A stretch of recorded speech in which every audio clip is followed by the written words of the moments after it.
All right, this may or may not be the first in an edition of a sort of week in review Nailsin ratings show to help out with my burnout issues. In case, I don't do a whole lot as far as it pertains to pop culture news. And it might become a regular thing, or it may not. But it might be a better way to go about a lot of things like this. So there's a lot of stories that came out this week, and I thought, this might be the good opportunity to go ahead and do something like this. And mostly dealing, well, I think all of it in this episode, as it were, will deal with DC and Marvel cinematic endeavors. And and this is all coming from Cosmic Book News. It's just easier to go with, one source for the moment. Later on, I'm sure I'll jump around. But anyway, starting off, this is something that I'm pretty sure anyone could just guess. Apparently, Matt McCloin did do a story on this saying that the special effects for The Flash went unfinished because they really did look very bad. And I'm a guy, as I've often said, and very forgiving of bad CGI and whatnot. It doesn't bother me as much as others, but there are some horrendous cases, and such was the case with The Flash. Not entirely. There were some things I thought looked all right, him running and all that sort of stuff, except it's, Ezra running, but what are you going to do? But here, apparently recently, here's a shot of, the Dark Flash guy, and, there he is. That's just him on the set, and that's what it looked like, and it looks a lot better than it does in the movie. And here he is duking it out with Ezra. I assume that's what's going on. Yeah, that's what's going on. And even his suit looks better than Ezra's. Now, this one that Ezra's wearing, I think, was just a separate costume for him to move around in for action shots, because later on there's these apologies for the Ezra but anyway, his suit looks not too bad, and it actually looks better than it does in the movie, but I think that's just the one for him to pose around in and whatnot, not to do too much action because it would probably tear it all up, whereas you have this cloth section so he can have some give for him to move with this guy. And, I guess this guy's suit they spent more money on. And it just had more hidden elements in it so that it's more maneuverable for him as he's in his fight scene with Ezra there. So, but a lot about it looked terrible. And once again, why did they hate Henry Cavill so much? I guess the mustache CGI still ranks as probably the worst, but this is your last glimpse of Henry Cavill's Superman as the Flash closes out the DCEU. It's just like, couldn't they have just used the footage that this scene depicts from Justice League and leave it at that? And that happened all throughout with this, you're looking through the Speed Force and they say, things look different in the Speed Force. But in some of the close-up scenes, it's obvious they had the actors pose for it and act it out, and they CGI'd them onto the CGI bodies and that sort of thing. But overall, they just didn't do that. And oh, man. And the deal is, why didn't it work out? They ran out of time. They didn't give the CGI team enough time to complete the scenes. It's why even scenes outside the Speed Force are trash, like Ben's cape and moments with the Flash on Keaton's plane and during the Zod final battle. But I think the Speed Force like it says, it's trash. In some instances, Ben's cape looked kind of bad, but for the most part, and you blink, you missed it. Most of the, the Batfleck scenes were good, and Michael Keaton's scenes as Batman, I thought it's the highlight of the movie, But there you go. Was it the money ran out, or they kept having to fix it. I mean, there were 3 different directions for this thing. The first one was they were going to turn the DCU into their own version of MCU. So Wonder Woman could stay, but he had to go, be replaced by Batgirl. Superman had to go, be replaced by Supergirl, that sort of thing. So then they scrapped that in the interim with Abdi and DeLuca, and they were going to just get the cast back together, which would have been at least keep that aspect of it. But no, couldn't do that. I guess money, what have you. I don't know. And then the third is what you got, and by the time you get to the third, it's a turd. So yeah. The idea of Muschietti trying to play, oh, hey guys, it was meant to be that way. And that's a lot of things. You're in the promo era of the film. Later on, you'll probably get more honesty from everybody. Oh, well, maybe not everybody, but some people. Yeah, well, it was the situation. Oh, we ran out of time, and money, that sort of thing. So, meanwhile, The Flash, and I have watched it a second time. I didn't hate it as much the second time, but then again, I knew it was coming. And it's just like, it's just, well, the worst part is Ezra's scandals. That's the worst part, which there just seems there's got to be some fire there with all the smoke.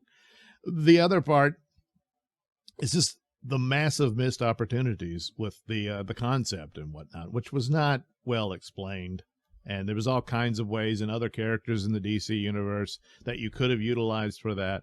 Didn't do it. Another missed opportunity was Black Adam in so many ways. But now that you have The Flash and Black Adam together on HBO, well, on Max now, Rock is still beating The Flash, which he's like, well, so what? And this is Samba TV numbers, which is all you can go by, which is not in totality, but it's a means by which to extrapolate. So more people are watching that. 1.1 million U.S. households watched The Flash in its first 3 days. Well, I didn't watch it in the first 3 days, so I'm not one of them. But anyway, the Black Adam film, and certainly by comparison of these final DCEU films, which, okay, not by much, but maybe it's done better since to beat The Flash. But overall, in its theatrical release, it was still did better than The Flash, and that's without China. Flash was able to go into China, and it still couldn't save it. And but Black Adam couldn't. So one could speculate here, and they say, hey, you could have gotten perhaps another 100 million to stick on to Black Adam. But if Black Adam was the metric for the ultimate decision of which direction to go, to reboot the DCEU, kind of, sort of, they're still hanging on to people, which they probably should just put Peacemaker in Elseworlds category. And do the reboot. You recast everything. But anyway. But if Black Adam was the final say on it, and they said, well, you didn't make the money you should have, so we're going in another direction, which is a dumb idea to do that on the shoulders of Black Adam, which is a character most people have no idea who that is. They know who The Rock is, but they don't know anything about that. And a lot of mistakes with Black Adam, that's another video. But nevertheless, it should not have been the decisive call.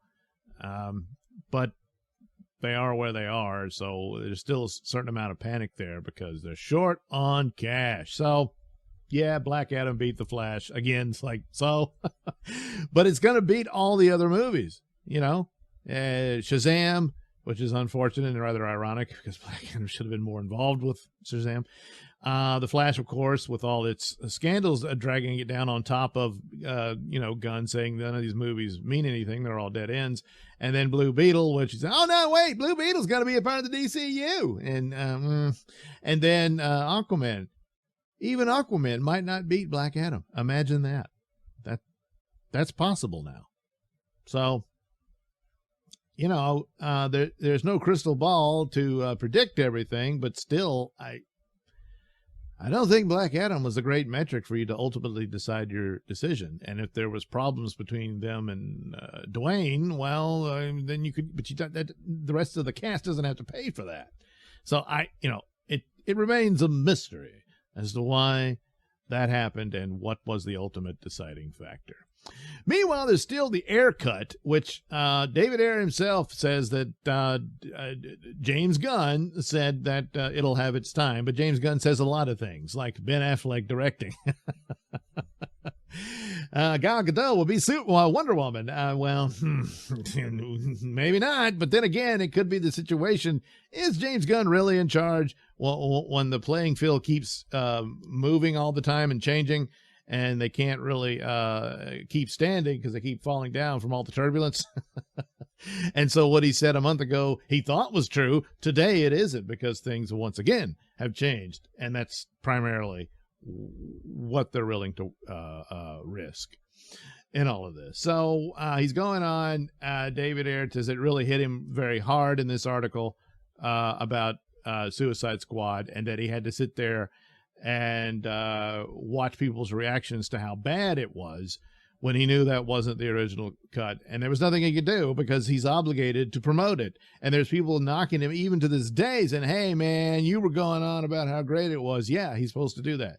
It's like Andy Muschietti saying, yeah, well, I meant for the visual effects to look like that. No, he didn't. But he can't come out there and say, man, we tried as hard as we could. It was a mess, but gee, I hope you like it. No. You can't do that. So, yeah, years later, you get the real story. And of course, now, the only telling thing is the original cut better. Well, it would almost have to be. But would this be a similar situation with Zack Snyder's Justice League? More than likely. So, of course, just out of the curiosity alone, I want to see it. And I don't see why it's such a problem to just put it on there. He's not saying I want this to open up a whole new avenue and come back and move on. No, he's just saying I want people to see it, because that's my true vision, and not be judged by the butchered one. And that's fair enough. So I really don't see why anytime soon, when they're in the middle of their, moving forward and whatnot, perhaps not. But hopefully that doesn't change, and Gunn will be allowed to keep his word to David Ayer, and that this could be a feature on Max, and just once again put it under your Elseworlds banner, and there you go. You're good to go. And it's just, director's cut of Suicide Squad, and that's that. But that's the thing about, like I said, this plays into what I was talking about with Muschietti saying, oh yeah, I meant to be that way. No, he's got to promote the film and all that stuff. So yeah, Ayer gives a lot of examples here of people who crap on him, and just,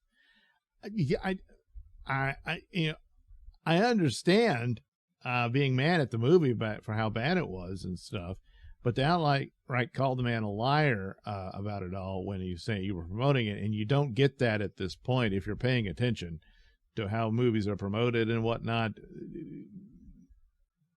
You can cut David Ayer some slack. Now, when you finally see the movie and it's not any better, all right, well, but that's the thing. Haven't seen it.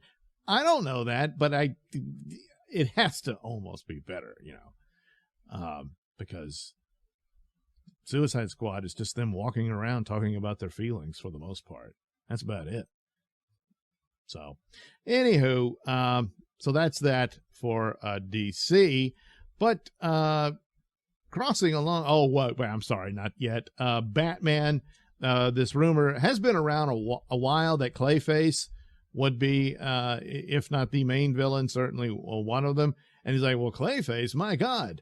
Here's a look at Clayface. Well, there's been multiple Clayfaces. And actually, the original Clayface didn't have any, superpowers, if you will.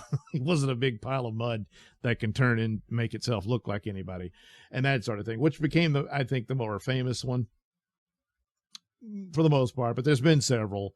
But the original was just this deranged former actor who wanted revenge on the former movie company. I believe it's been a while, but it goes all the way back to the original golden age of Batman. Yeah, here we go.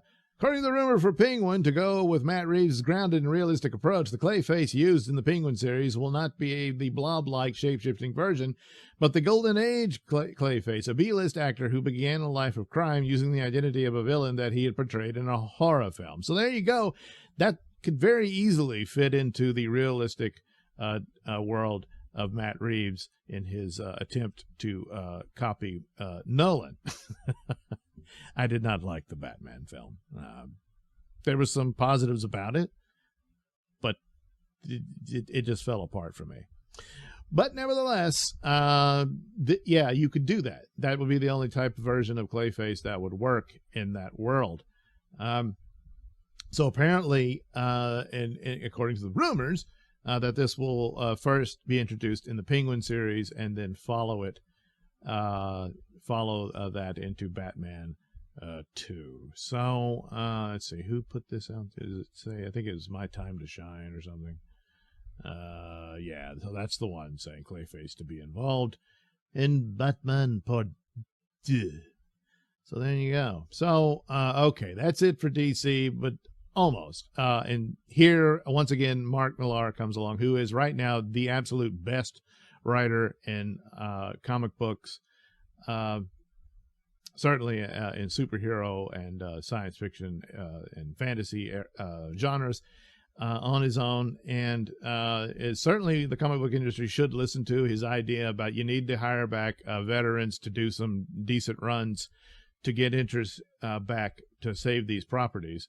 And that would help. And I think that's true. It may be already too late, but it's, worth the effort, provided they have the money to pay them. And I think that's the real reason why most of these people went away. Not because they were toxic and stuff. So anyway, he says he's heard from his friends at Marvel and DC that there is a course correction. So they want to get back to, oh, well, this is a bad example. I thought Wanted was terrible.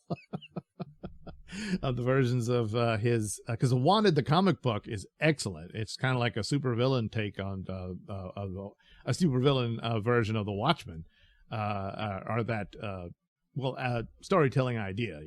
But the movie is just I don't know. It was trying to be Matrix or something. It wasn't any good. I would hope one day down the road, if it would be a film version of the actual Wanted, that would be really cool. But anyway, so what's going on here? Oh, geez, I didn't see. Did this go on between the two? But anyway, he's talking about the respect of people who understand the material and at least respect it. You don't have that, certainly in the case of Marvel, and DC just couldn't get it. It kept stumbling over itself no matter what you did. And so that's what James Gunn's supposed to do, is course correct. And Marvel has to course correct as well, as they have just demolished the superhero movie genre. That's mostly their fault. DC was clumsy and stupid, but Marvel was the leader. And so when they screw up, it's really, really bad overall. And so once this happened, that was it for the MCU. And it's been bad ever since. So he said they're aware of this and they want to course correct. And some of the writers that have worked on the likes of certainly for Marvel, have been let go. So these were guys who were more had more of a background in comedy and that sort of thing. Of course, that's mostly kind of what James Gunn has. So, but that was the deal. And so you need to look for someone with more experience in this type of genre than not. And so possibly, but it may already be too late for Marvel. It's certainly too late for Star Wars, but it's still a bit of a question as far as Marvel goes.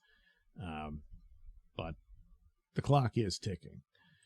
So one of the things that may happen, the rumor for the Savage Hulk to return, the goofy, stupid comedy Hulk is not going to work. So once again, can we get some, oh no, this is Can We Get Some Toast, not My Time to Shine. But nevertheless, Twitter Scooper says that they're hearing about the Savage Hulk. A cool storyline for the She-Hulk series, if they cared, which no one did. to the detriment of that character, probably forever, would have been Bruce Banner losing control of the Hulk and Jennifer trying to save him, and she can't. And that's because a lot about the Hulk is tragedy. She-Hulk had comedy, yes, and you could still do that, but it would have this rather serious tone to it. And it's, and it would be a sort of heartbreaking moment. She can't save him, and to get him back like that. The rumor is that by the time we get to Secret Wars, they might have that in there, which is interesting because in the original Secret Wars, that was the case. The Hulk had Bruce Banner. It was more of a intelligent Hulk there. They kind of merged way back when, but he was losing control. He was losing it. He was getting angrier and angrier again. And now it didn't come to full fruition throughout the series, but it was a nod to what was going on in the Hulk's own title. And eventually, yes, he lost control again. And so it's kind of interesting. They'll weave that into this one, which I think will be more of the Brian Hitch version rather than the Jim Shooter version, but they'll probably do something of a combination of the two. But yeah, they need to do that. And a Hulk series would have been much better. You could have weaved She-Hulk through that, of him seeking legal advice once he's on the run again and stuff like that, which was the original story. Because the Hulk, the tragic story of the Hulk is far more powerful than just have him doing silliness. And boy, did they read the reaction wrong to Ragnarok, thinking that's the template. And Guardians of the Galaxy was the template. It works in some elements and some areas, but to just copy and paste and rinse, rather repeat on that to insanity, which is ultimately what She-Hulk became, it destroyed the whole thing. So, yes, the writers are getting the boot, and so that, I think, adds more credence to the idea that they're making a course correction. So that Jeff Loveness has been booted from Avengers: The King Dynasty because of the result. He was responsible for the script on Ant-Man, Quantumania. Which, granted, I think Thor: Love and Thunder was way worse than Ant-Man and the Wasp, but still, you get the idea. People have enough of that, and they're in no mood for another idiot CGI fest and all that sort of thing. So anyway, there's a lot of factors to it, but so here we go. My time to shine. Hello says, so are they saying Loveness and Waldron are off King Dynasty and Secret Wars? Yes. So that's the thing. These movies need to, by the time you get there, the silliness needs to stop. Because you're trying to get back to the excitement and anticipation that Infinity War had and Endgame, and you're nowhere near that now. Everything is a mess. But by the time you get there, if you can, the stakes need to be very high, and it needs to be very, very serious. And that's what you got to do. And those guys, I don't think, have what it takes. They seem to realize that now. Maybe too late, but we'll see. There's still something of a chance. A couple of good movies, but you can't just say, hey, when Deadpool comes out, but that could just be the aberration like Spider-Man was. And that doesn't tell you everything's fine again. So anyway, there we go. Perhaps there's some hope yet. Well, don't get your hopes up too high, because when they're dashed again, it hurts, It hurts. It hurts. So anyway, there we go. That's the little wrap for this week. And might continue with this next week. And thanks for watching this one. And I'll see you on the next one, whatever that may be. Yes.